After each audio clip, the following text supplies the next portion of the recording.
For a sense of how members of the Indian American community are viewing Prime Minister Narendra Modi's state visit and the evolving ties between India and the United States, we are currently with members of the Diaspora body that looks at ties between these two countries and tries to foster equations in different ways to take India-America ties into the future.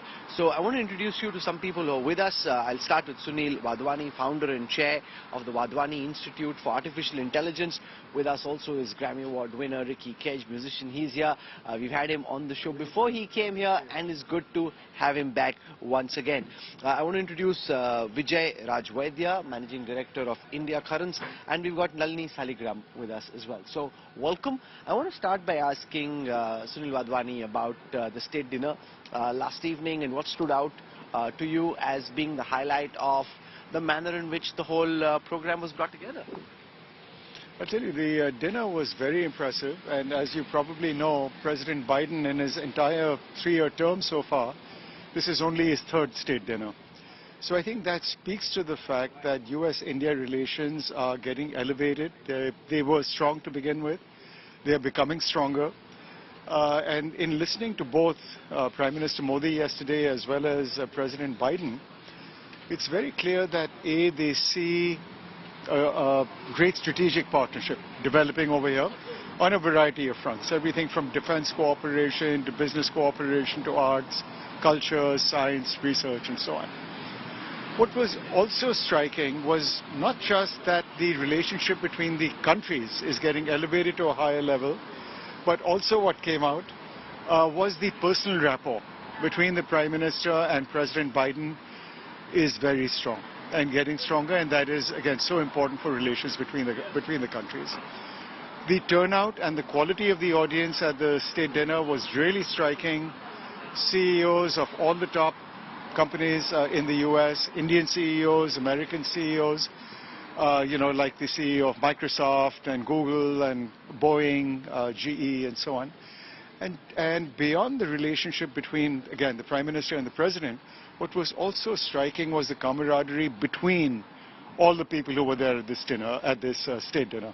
All, again, very eminent people, but all talking about how to strengthen their relationships, how to do more work in India and so on. Ricky Kej, you were at the United Nations earlier, now you're at Washington DC. You want to give us a sense of how you're seeing ties between India and the United States evolve and how this whole experience has been for you? Of course, this is a very important two nations to come together. As it is mentioned so many times, one of the world's oldest democracies and the world's, by far, the world's largest democracy.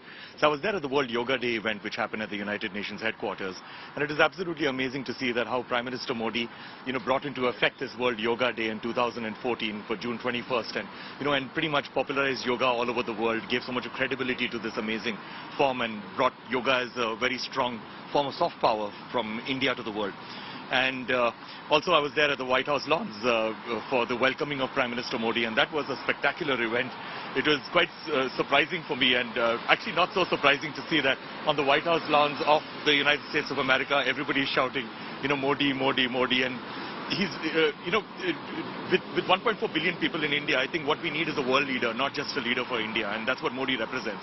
He's definitely a leader of the global south for sure, and in addition to that, he's pretty much a world leader that we all really need. There was lots of interesting peppy music playing as well, so it was in some senses a festival, a celebration of sorts in comparison to some of the events that we have at official events of this nature, which are far more serious and could do with a little bit of revelry.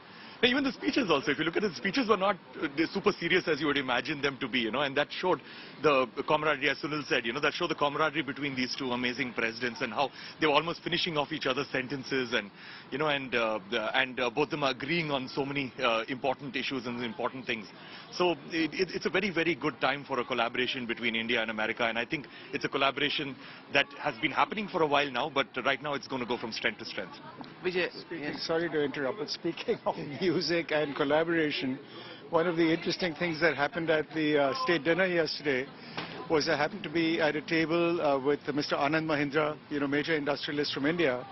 The US Secretary of Commerce, Gina Raimondo, was sitting at the same table. Sundar Pichai of Google was there. So the US Marine Corps band was playing. Yeah. and they were playing some Beatles songs. So Anand Mahindra happened to mention that I play this song. I play guitar and I sing to this song. I said, fascinating. I play the drums, and I play with 2 bands in Pittsburgh. And then Mrs. Raimondo, the U.S. Commerce Secretary, said, well, I play piano and keyboards. So we said, let's form a band. So then President Biden comes up, and I said, Mr. President, we're forming a band over here for high-end government events. You may want to invite us. He said, absolutely. Then I said, we won't come cheap. I said, each time you call us, the U.S. budget deficit may go up another 10%.